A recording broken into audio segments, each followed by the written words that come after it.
Un micrófono se enciende en el Senado de México. Una legisladora de oposición lanza una acusación que no admite matices. El gobierno de Claudia Sheinbaum quiere censurar a la prensa. Del otro lado, la presidenta responde en su conferencia matutina con una frase que suena casi a desafío. Si hubiéramos querido censurar, ya lo hubiéramos hecho, porque están los instrumentos, incluso la interpretación legal. Dos versiones de la misma realidad, chocando en tiempo real.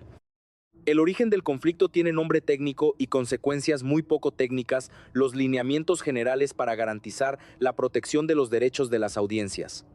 Un documento que, según el gobierno, simplemente traduce en reglas operativas algo que ya existe en la ley aprobada hace un año con el acuerdo de la Cámara de la Industria de la Radio y Televisión.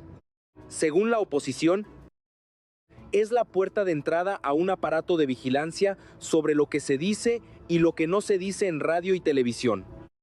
En medio de ese fuego cruzado aparece otro nombre que la oposición insiste en mezclar en el mismo relato: Ernesto Rufo Apel, primer gobernador panista de la historia moderna de México, detenido el 16 de julio de 2026 y vinculado a proceso por delincuencia organizada y contrabando de combustible. El llamado huachicol fiscal, para el gobierno, es un caso judicial que avanza por la vía legal. Para parte de la oposición, es cortina de humo y persecución política. Ninguna de las dos etiquetas, por sí sola, es un hecho comprobado. ¿Qué está pasando realmente con los lineamientos de audiencias? ¿Es censura disfrazada de protección al ciudadano? ¿O es regulación técnica que la propia industria ya aceptó? ¿Y qué tiene que ver un exgobernador detenido por contrabando de gasolina con todo esto? Vamos a desmontar pieza por pieza este choque, sin quedarnos con la versión de ningún bando, para entender qué es lo que realmente está en juego en el poder de decidir quién dice la verdad en México. Para entender este choque hay que retroceder un poco. El concepto de derechos de las audiencias no nació con Sheinbaum. Lleva años circulando en el debate público mexicano, defendido por periodistas y académicos y respaldado en su momento por figuras como el hoy senador panista Javier Corral, uno de sus impulsores históricos. La idea de fondo: que los ciudadanos tengan mecanismos para inconformarse cuando consideran que un medio los desinforma o los manipula. No es una invención reciente ni exclusiva de un solo partido. Lo que sí es reciente es el vehículo institucional que ahora aplica esa idea. Hace un año, el Congreso aprobó la ley en materia de telecomunicaciones y radiodifusión. Y según el gobierno, esa ley se negoció con el acuerdo explícito de la Cámara Nacional de la Industria de la Radio y la Televisión, el gremio que agrupa a los propios concesionarios. Los lineamientos que hoy generan polémica, publicados el 27 de julio de 2026 para consulta pública, con cierre de consulta el 21 de agosto, no crean facultades nuevas. Según la administración, solo detallan cómo se aplica lo que el Congreso ya votó. Aquí aparece el primer punto de fricción real. Y no es menor. ¿Quién queda a cargo de vigilar el cumplimiento? La instancia responsable es la Comisión Reguladora de Telecomunicaciones, un órgano administrativo desconcentrado que depende de la Agencia de Transformación Digital dentro del Poder Ejecutivo Federal. Ya no existe, como antes de la reforma constitucional del sexenio pasado, un órgano autónomo separado del gobierno para esta función. Ese fue precisamente uno de los cambios estructurales del nuevo modelo institucional. Para la oposición, ese es el corazón del problema, el árbitro de lo que se considera información veraz. Opinión o contenido descontextualizado ya no es independiente del Ejecutivo. Para el oficialismo, la respuesta es que la ley que creó ese esquema fue aprobada con reglas claras y con la participación de la propia industria regulada. ¿Qué contienen exactamente los lineamientos? Entre los puntos más citados, la obligación de distinguir información de opinión mediante avisos visuales o cortinillas en pantalla, diferenciar publicidad de contenido editorial, garantizar el derecho de réplica y asegurar accesibilidad para personas con discapacidad auditiva. También contemplan que cada medio designe una persona defensora de las audiencias, encargada de recibir las quejas del público, una figura interna del propio medio, no un inspector externo.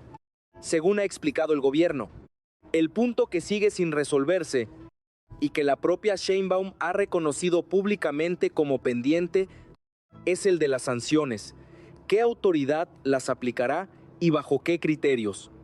Incluyendo el monto de las multas. Un tema que la oposición ha señalado como potencialmente asfixiante para las finanzas de un concesionario si se calcula sobre ingresos totales y no sobre utilidades. Sheinbaum ha defendido el proceso con un argumento de transparencia. Los lineamientos, insiste, todavía no están aprobados de forma definitiva. Siguen en consulta y pueden modificarse antes de su versión final. No hay censura ni va a haber censura. Ha repetido en distintas conferencias matutinas. Señalando que si el gobierno hubiera querido censurar, ya tenía desde antes las herramientas legales para hacerlo y no lo hizo. La oposición, por su parte, no está impugnando únicamente el contenido técnico del documento. Está impugnando algo más estructural, la desconfianza hacia quien controla los mecanismos de control. Ese es el terreno donde se libra la verdadera batalla. Más allá de las plecas en pantalla o las cortinillas de información versus opinión, es una discusión sobre diseño institucional, sobre quién vigila al vigilante y sobre qué precedente se establece para gobiernos futuros, sean del signo político que sean. Con este mapa de poder ya trazado, el terreno queda listo para el segundo frente de la disputa, el choque abierto en el Pleno del Senado, donde el debate técnico se convirtió en confrontación política de alto voltaje. El 29 de julio de 2026, el debate sobre los lineamientos de audiencias llegó al Pleno del Senado y ahí dejó de ser un intercambio de comunicados para convertirse en confrontación directa. Legisladoras de oposición tomaron la tribuna para acusar al gobierno de construir, en sus palabras, un mecanismo de censura disfrazado de protección ciudadana. El argumento central que plantearon fue de origen: nadie exigió esto. No hay, dijeron, una movilización social que reclame que el Estado vigile los noticieros, ni un expediente documentado que justifique el nuevo aparato regulatorio. Desde esa tribuna se lanzó también una batería de acusaciones mucho más graves, que conviene separar con cuidado de la discusión técnica sobre los lineamientos. Se habló de que el gobierno actúa como mafia, se vinculó al Ejecutivo con homicidios de figuras críticas, y se sugirió que la detención de Ernesto Rufo Apel por huachicol fiscal era, en realidad, una cortina de humo para tapar un supuesto entramado de corrupción de 700,000 millones de pesos orquestado desde la presidencia. Es importante decirlo con precisión: estas son acusaciones políticas de un bando en el debate, no hechos establecidos por ninguna autoridad judicial ni por evidencia documentada presentada en el Pleno. La Fiscalía General de la República, por su parte, ha sido explícita en que la investigación contra Rufo Apel sigue un proceso judicial ordinario, vinculación a proceso, prisión preventiva, audiencia ante juez, y ha rechazado públicamente que exista persecución política en el caso. El argumento más sólido que presentó la oposición, despojado de la retórica más incendiaria, fue de diseño institucional. La Comisión Reguladora de Telecomunicaciones no es un órgano autónomo, sino una dependencia del Poder Ejecutivo. Eso significa que la misma instancia que podría determinar si una nota periodística es información o está descontextualizada, un juicio editorial, no un hecho verificable. Según señalaron, responde jerárquicamente al gobierno que esa nota podría estar cuestionando.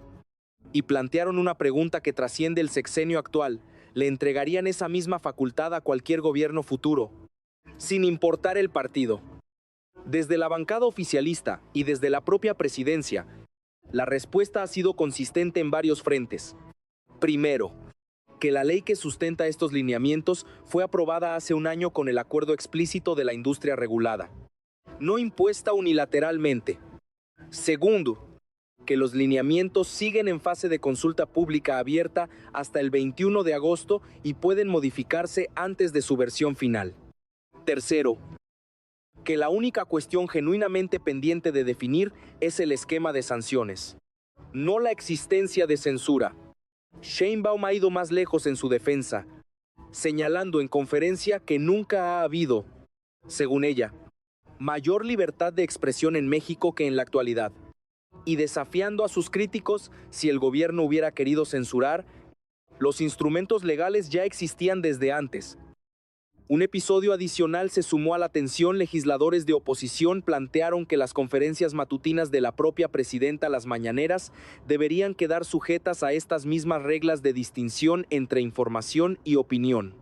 Sheinbaum respondió que ese espacio es, en sus palabras, su principal herramienta para comunicar directamente sin intermediarios, y defendió su continuidad sin cambios. Lo que queda claro tras esta sesión es que el enfrentamiento fue con dos lógicas de fondo, difíciles de conciliar: una que ve en los lineamientos la maduración normal de un derecho constitucional discutido desde hace años, y otra que ve en la concentración de la facultad reguladora dentro del Ejecutivo. Un riesgo estructural para la libertad de prensa que trasciende cualquier intención declarada. La retórica más grave, las acusaciones de crimen organizado y homicidios, quedó, hasta ahora, sin sustento documental presentado en el debate. Con el choque ya expuesto en toda su intensidad, toca ahora entender la estrategia detrás de cada posición. ¿Qué gana el gobierno con este diseño institucional? ¿Y qué busca realmente la oposición al elevar el tono del reclamo? Toda disputa política tiene una capa visible, los argumentos que se dicen en tribuna, y una capa de cálculo estratégico que rara vez se declara abiertamente. Para entender los lineamientos de audiencias hay que mirar las dos. Empecemos por el lado del gobierno. La estrategia de Sheinbaum en este episodio ha sido consistente en un patrón que se repite en su forma de comunicar: responder de manera directa y casi inmediata a las acusaciones. En el mismo espacio, la conferencia matutina que ella misma controla y que hereda de la administración anterior como su principal canal de comunicación con la ciudadanía. En lugar de dejar que la acusación de censura se instale sin respuesta, salió a desmentirla explícitamente, varias veces, en distintos días, con el mismo mensaje: no hay censura, no la habrá. Y si el gobierno hubiera querido censurar, ya tenía los instrumentos para hacerlo antes. Esa frase, si hubiéramos querido censurar, ya lo hubiéramos hecho. Es interesante como pieza retórica, porque no niega que el gobierno tenga la capacidad legal de censurar, lo que niega es la intención. Es un argumento sobre voluntad, no sobre diseño institucional. Y ahí es exactamente donde la oposición concentra su contraataque. El problema, dicen, no es si esta administración tiene o no la intención de censurar hoy, sino que el diseño regulatorio con la autoridad de sanción dentro del Poder Ejecutivo y no en un órgano autónomo queda disponible para cualquier gobierno futuro, sin garantía de que la próxima intención sea igual de benigna. La segunda pieza de la estrategia gubernamental es apelar al origen histórico del concepto. Sheinbaum ha insistido repetidamente en que los derechos de las audiencias no son una invención de su sexenio, sino una demanda que legisladores de distintos partidos, incluyendo al panista Javier Corral, defendieron durante años, y que la propia industria de radio y televisión aceptó al negociar la ley base hace un año. Esta estrategia busca desactivar la narrativa de que se trata de un ataque partidista contra medios críticos, situando la medida como continuidad de un consenso amplio y no como una imposición unilateral del oficialismo. La tercera pieza, más táctica, es el manejo de los tiempos. Dejar explícito, una y otra vez, que el documento sigue en fase de consulta pública, con fecha de cierre el 21 de agosto, y que puede modificarse. Esto cumple una doble función. Por un lado, resta urgencia a la crítica: todavía no está aprobado, esperen a la versión final. Por otro, traslada parte de la responsabilidad del resultado final a un proceso participativo, en el que medios, periodistas y ciudadanos pueden, en teoría, incidir del lado de la oposición. La estrategia también tiene varias capas. La más visible es la retórica de máxima intensidad: comparar al gobierno con una dictadura o una mafia. Vincular casos judiciales en curso como el de Rufo Appel, con teorías de encubrimiento a gran escala, y apelar a memoria histórica sensible, como el caso Ayotzinapa, para reforzar la desconfianza hacia las instituciones de justicia del actual gobierno. Es una estrategia de saturación emocional, orientada más a movilizar a una base ya convencida y a generar viralidad mediática que a construir. necesariamente, un argumento jurídico detallado ante el Pleno. Pero detrás de esa capa retórica hay un argumento más frío y, en términos de teoría regulatoria, más difícil de descartar sin más, el concepto de efecto inhibidor o autocensura. La idea de que no hace falta sancionar a un solo periodista para cambiar su comportamiento, basta con que exista la posibilidad de sanción ligada a una autoridad sin independencia del Ejecutivo, para que editores y directores empiecen a autorregular su cobertura por temor a consecuencias administrativas, antes incluso de que se demuestre veracidad o falsedad de una nota. Es un argumento que no depende de que el gobierno actual tenga malas intenciones, depende únicamente del diseño de las reglas.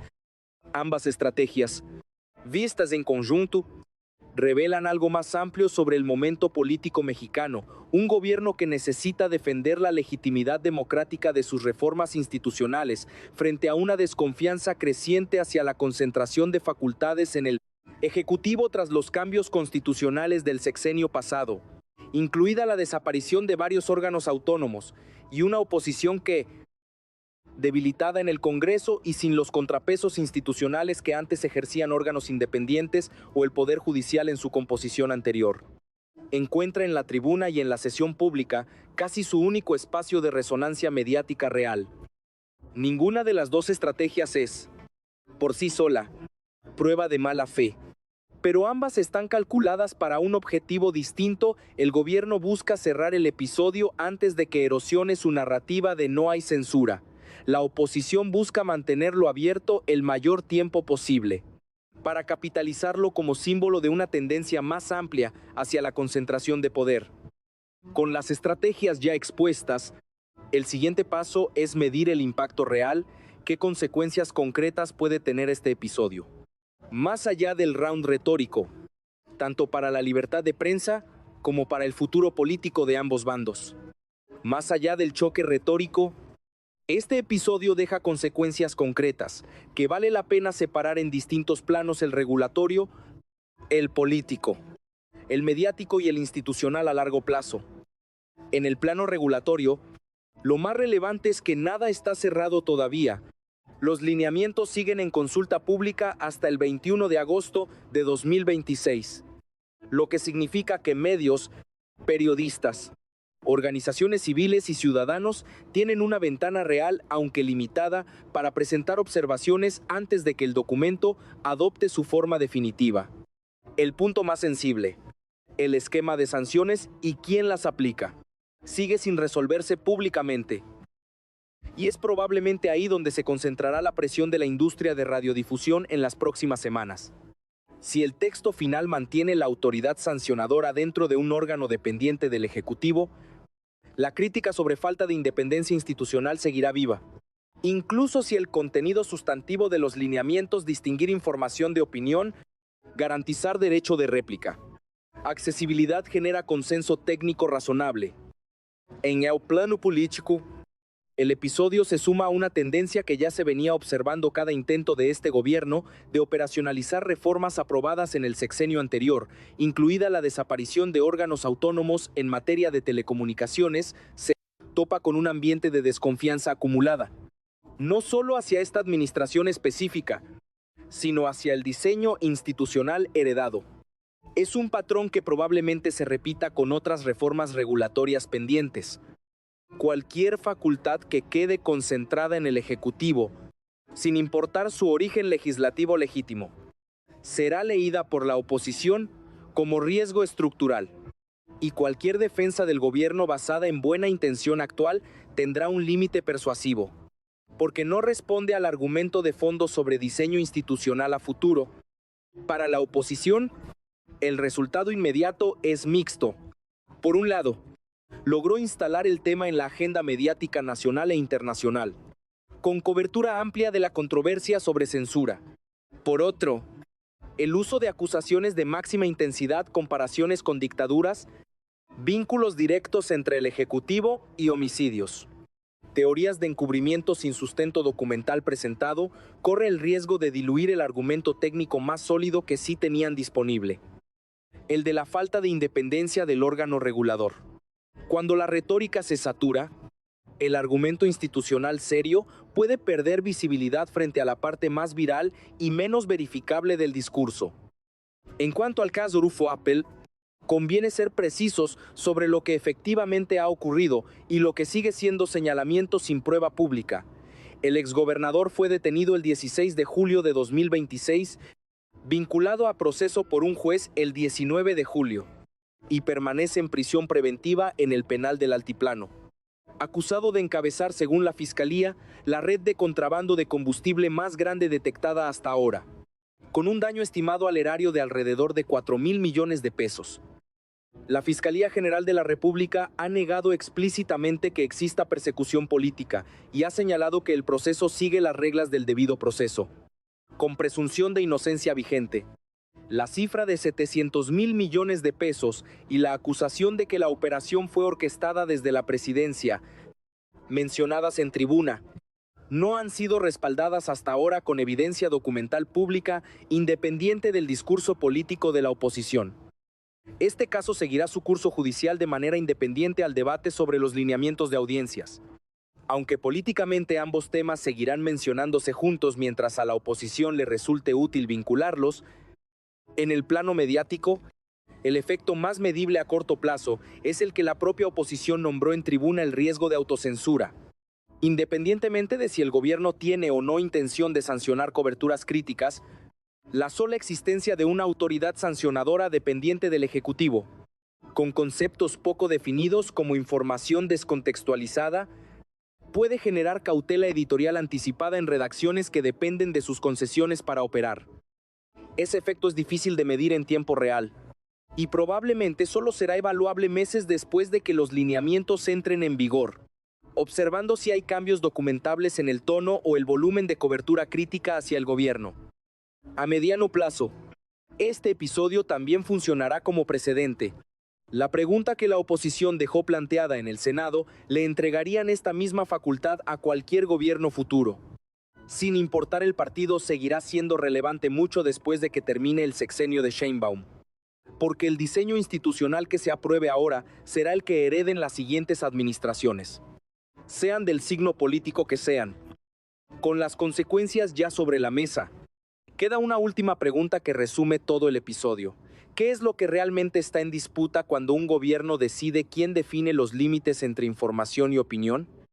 Al final, este episodio no se resuelve con una sola respuesta correcta, porque enfrenta dos valores democráticos que, en teoría, deberían ser complementarios y que aquí aparecen en tensión: el derecho de la ciudadanía a recibir información veraz y diferenciada de la opinión, y el derecho de la prensa a ejercer su función de contrapeso, sin que el propio Estado, el sujeto que esa prensa debe vigilar, sea también quien determine qué cuenta como verdad. El gobierno de Sheinbaum defiende que ambos derechos son compatibles, que la ley que sustenta los lineamientos fue negociada con la industria y que la única variable pendiente de definir las sanciones seguirá bajo consulta pública antes de su versión final. La oposición sostiene que la compatibilidad teórica se rompe en el momento en que la facultad de arbitrar esa distinción queda concentrada en una dependencia del Poder Ejecutivo. Sin la independencia que antes ofrecía un órgano autónomo, no son, en el fondo, dos versiones irreconciliables de los hechos. Son dos lecturas distintas del mismo diseño institucional, con distinta tolerancia al riesgo.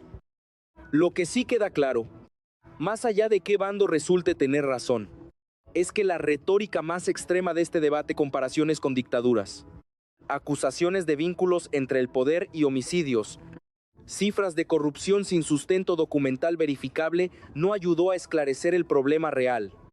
Lo diluyó. El argumento serio, el que merecía un debate técnico y sereno, era el de la independencia del regulador. Ese argumento sigue sobre la mesa, sin resolver, y seguirá ahí después de que se apague el ruido de esta semana en particular. La consulta pública sobre los lineamientos cierra el 21 de agosto de 2026. Lo que se decida en las próximas semanas: quién sanciona, con qué criterios, bajo qué independencia institucional, no será solo un episodio más en la relación entre este gobierno y la prensa mexicana. Será, para bien o para mal, el precedente que hereden todos los gobiernos que vengan después. sin importar de qué partido sean, ni qué tan buenas sean sus intenciones declaradas hoy? La pregunta que dejó la oposición en el Senado sigue siendo la más incómoda de responder. Precisamente porque no depende de la confianza que se tenga o no en esta administración, le entregaríamos esta misma facultad a cualquier gobierno, sin excepción. Esa pregunta, más que cualquier acusación gritada en tribuna, es la que de verdad define lo que está en juego.